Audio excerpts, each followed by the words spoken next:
Welcome guys. इस video में हम देखेंगे नेक्स्ट एज ग्रुप की प्रॉब्लम के बारे में, जो कि है 18 से लेके 22 इयर्स के एज में जो होता है हमारा एडल्ट। ये जो एज होता है ना, ये बहुत ही ज़्यादा प्रॉब्लमेटिक एज होता है, जिसमें हमें सबसे पहले अपने 12th के जो बोर्ड मार्क्स हैं वो अच्छे लाने होते हैं।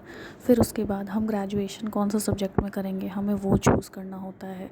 फिर उसके बाद जो हमारा एक रिलेशनशिप स्टेटस भी इसी एज में आता है, जो कि होता है टेम्पररी। 100% बहुत ही कम लोगों का परमानेंट होता है, मतलब वो लाइफ टाइम के लिए बन जाते हैं, बट मैक्सिमम वो चीज़ टेम्पररी होता है। और इसी एज में हमें एक और प्रॉब्लम होती है, वो है अट्रैक्शंस टुवर्ड्स अपोजिट जेंडर्स, चाहे वो लड़का हो या लड़की हो। और जो सबसे बड़ी प्रॉब्लम शुरू होती है यहीं पे, जो हमारा रिलेशनशिप टेम्पररी बिल्ड होता है किसी अपोजिट सेक्स के साथ, या फिर हमें जो अट्रैक्शन होता है किसी अपोजिट सेक्स के साथ, वो सबसे बड़ी प्रॉब्लम हमारे लाइफ में लेके आती है। हमें ऐसा लगता है कि बस जो है यही है, बट ऐसा नहीं होता है। वो चीज़ें हमें कुछ ना कुछ सिखाने के लिए आती हैं। आप ये समझो कि अगर आपको किसी से अट्रैक्शन है, आप ये सोचोगे कि वो मेरा क्यों नहीं हो सकता, और इसके पीछे आप अपनी सारी मेहनत लगा दोगे कि वो मेरा हो जाए। आप उसको स्टॉक करोगे, आप उसके पीछे जाओगे, आप उससे बात करने की कोशिश करोगे। अगर उसने बात करने की कोशिश उसने नहीं की तो फिर आपका मेंटल हेल्थ डाउन हो जाएगा। या फिर अगर उसने बात करने की कोशिश की, आप डिस्ट्रैक्ट हो जाओगे, आप अपनी चीज़ों पे ध्यान नहीं लगाओगे, आप अपना ग्रेजुएशन पीरियड ख़राब कर दोगे, आप अपनी कॉलेज लाइफ ख़राब कर दोगे। ऑल्दो हमें इस एज में कुछ अच्छे लोग भी मिलते हैं, ऐसा नहीं कि हमेशा सिर्फ नेगेटिव लोग ही मिले। अच्छे लोग इन द सेंस कि हम नए टीचर्स के ग्रुप में आते हैं, हमें समझ में आता है कि जो हमारे स्कूल में जो टीचर्स थे वो अलग थे, फिर जो हमारे कॉलेज में जो प्रोफेसर्स हैं वो अलग है, वो बहुत ओवर फ्रेंडली होते हैं। वो आपको बताते हैं कि ऐसे नहीं, ऐसे करना चाहिए। और ये सबसे ज़्यादा ज़रूरी है कि जैसे जैसे बच्चे बड़े होते जाते हैं, पेरेंट्स को भी थोड़ा अपग्रेड होना पड़ता है। उन्हें समझना पड़ेगा कि हमारे बच्चे अब बच्चे नहीं रह गए कि आप उन्हें मार के डांट के आप अपनी चीज़ें उन्हें करवा लोगे। अब वो एडल्टहुड में आ चुके हैं, आपको उन्हें समझना होगा। इसीलिए आपको सिर्फ बुरे लोग नहीं मिलेंगे, आपको इस एज में अच्छे लोग भी मिलेंगे। आपको बस ये करना है कि आपको उस चीज़ों को समझना है कि मेरे लिए अच्छा कौन है, मेरे लिए बुरा कौन है। वो अलग बात है कि आप उस टाइम तक इतने मेंटली डेवलप नहीं होते हो कि आपको अच्छे बुरे में फ़र्क आए, फिर भी थोड़ा बहुत तो आ जाता है इस एज तक। आपको एक अपनी इंट्यूशंस पे बिलीव करना सीखना होगा कि आपके इंट्यूशंस क्या कह रहे हैं। तीसरी चीज़ ये होती है कि हमें इसी एज में अपने पेरेंट्स सबसे बड़े दुश्मन लगने लगते हैं कि ये जो कह रहे हैं वो गलत है, ये मेरा अच्छा नहीं चाहते, ये मेरा बुरा चाहते हैं, ये चाहते हैं कि मैं हमेशा दब के रहूं, मैं इनकी बातों में आऊं और मैं अपनी मर्ज़ी का कुछ भी ना कर सकूं, जो कि ऐसा कुछ भी नहीं है। जो हमारे पेरेंट्स होते हैं वो हमारे ही एज से होके गुजरे होते हैं। ऑल्दो उनके टाइम पे चीज़ें अलग थे, इस टाइम चीज़ें अलग है, दैट इज़ 100% ट्रू। बट जो होता है ना, जो सही गलत अच्छा बुरा ये सेम रहा है उनके भी जनरेशन में। अगर आपको किसी से अट्रैक्शन हुआ है, उन्हें भी किसी ना किसी से अट्रैक्शन हुआ होगा, वो भी कहीं ना कहीं भटके होंगे। इसलिए वो चाहते हैं कि हम आपको उस चीज़ों से बचा लें, चाहे वो स्ट्रिक्टली या प्यार से समझा के या कैसे भी करके वो आपको बचाने की कोशिश करता है। तो आप इसमें डिफरेंस समझने की कोशिश करें। और इसी समय में भी बहुत सारी चीज़ें ख़राब भी करते हो आप। जैसे अगर आप किसी बुरे दोस्त, मतलब आप दोस्त भी बनाओगे, ऑब्वियसली ज़रूरी नहीं है कि आप गर्लफ्रेंड बॉयफ्रेंड ही बनाओगे, बट आप दोस्त भी बनाते हो इस एज में, क्योंकि आप नए लोग से मिलते हो। आप स्कूल छोड़ के आप कॉलेज में जाते हो, आपको नए लोग मिलते हैं, तो उसमें भी आपको केयरफुल रहना है कि कौन आपके लिए सही है, कौन आपके लिए गलत है। अच्छे लोग मिल जाए तो वेल एंड गुड, वो आपको बहुत ही अच्छी चीज़ें सिखाएंगे, वो आपसे सीखेंगे, वो आपको बताएंगे, जो कि होता बहुत कम है। मेनली यही होता है क्योंकि वो भी आप ही के एज ग्रुप के होते हैं, तो करना उन्हें भी वही है जो आपको करना है।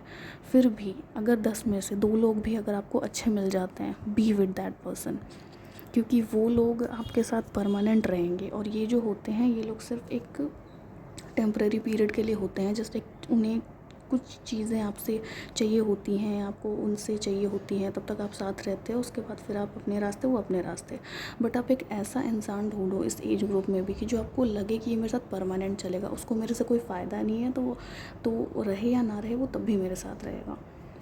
तो be very choosy about that. और रॉन्ग डूइंग्स में बहुत सारी चीज़ें आती हैं, जैसे आप नशा करना शुरू करते हो, आप कम उम्र में गाड़ियाँ चलाना शुरू कर देते हो, और फिर सोशल मीडियाज़ पे आप उल्टे सीधे कंटेंट बना रहे हो, या फिर आप किसी को परेशान कर रहे हो, किसी को स्टॉक कर रहे हो। ये सब इसी एज में होता है, that is a bitter truth. आप भले ही सोचो नहीं मैं ऐसा नहीं हूँ या मैं ऐसी नहीं हूँ, मैं ऐसा नहीं करूँगी, बट चीज़ें आपके साथ ऐसी हो जाएंगी कि आपको ये सब चीज़ें करने पे मजबूर होना पड़ेगा। अगर आपको किसी ने रिजेक्ट कर दिया इस एज में, अब आप सोचोगे कि उसने मुझे कैसे रिजेक्ट कर दिया, मैं तो इतने अच्छे घर से आता हूँ, अब तो मैं उसे बताऊँगा, या फिर आप उसको स्टॉक करने लगोगे, वो आगे किसके साथ है आप उसको परेशान करने चले जाओगे कि तू उसके साथ मेरे साथ नहीं तो तू उसके साथ भी नहीं रहेगी। तो indirectly you are also doing something wrong with that person. एक ये हो गया। दूसरी चीज़, फिर अगर आप उसको भूल नहीं पाओगे, आप स्ट्रेस लोगे, आप पढ़ाई पे ध्यान नहीं दोगे, आपका सर भारी होगा, आपको नींद नहीं आएगी, तो आपके दूसरे दोस्त सजेस्ट करेंगे कि चल एक सिगरेट पी ले तो ठीक हो जाएगा। तो आप सोचोगे कि हाँ यार दोस्त की बात तो माननी पड़ेगी, और फिर देन यू विल स्मोक। तो स्मोकिंग में आपको क्या है कि एक टेम्प्ररी रिलीफ मिलेगा, थोड़ा सा गला जलेगा, मज़ा आएगा कुछ समय बाद, लेकिन फिर आप उसके एडिक्टिव हो जाओगे। तो फिर एट लास्ट आप देखोगे कि ना तो वो इंसान आपके पास आया, और आपको जो गंदी आदत लगी वो लग गई। अब वो आपके आगे तक साथ निभाएगी, आप उसको छोड़ नहीं पाओगे, ठीक है। और फिर अगर पेरेंट्स ने पकड़ लिया तब तो और भी बुरा हाल। तो ये जो एज होता है ना बहुत ही क्रूशियल होता है, इसमें हमें बहुत सोच समझ के चलना पड़ता है कि आप हमेशा अच्छे भी नहीं रह सकते, दैट इज़ ट्रू, आप हमेशा बुरे भी नहीं रह सकते, दैट इज़ ऑल्सो ट्रू।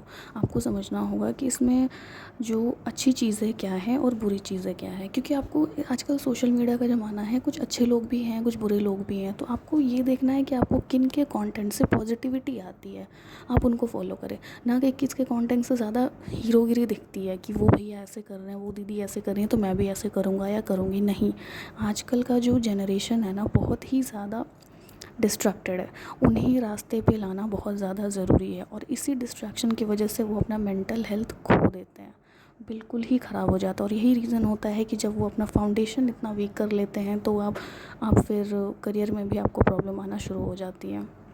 फिर एक टाइम आएगा कि आप खुद को फिर आइसोलेट कर लोगे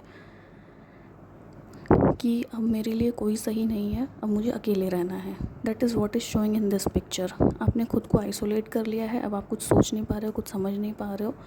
तो वही देखना है कि लास्ट में आपकी हालत ये ना हो, तो आप जैसे ही स्कूल से बाहर निकलो, आपका कहीं नई जगह एडमिशन होता है, किसी अच्छे कॉलेज में एडमिशन होता है, आप इंजॉय करो, इंजॉय करना भी बहुत ज़्यादा ज़रूरी है, बट उसके साथ ये भी ध्यान रखना है कि लिमिट सेट कर लो कि मुझे इंजॉय में भी ये करना है, अपने लिमिट क्रॉस नहीं करनी है, और इतना ही समय इंजॉय करना है, तभी आप आगे कुछ अच्छा कर पाओगे जो कि आपके बाकी लोग नहीं कर पाएंगे। आप लिख के रख लो कि 100 में से 90% बच्चे जो हैं वो डिस्ट्रैक्ट हैं, 10% डिस्ट्रैक्ट नहीं हैं।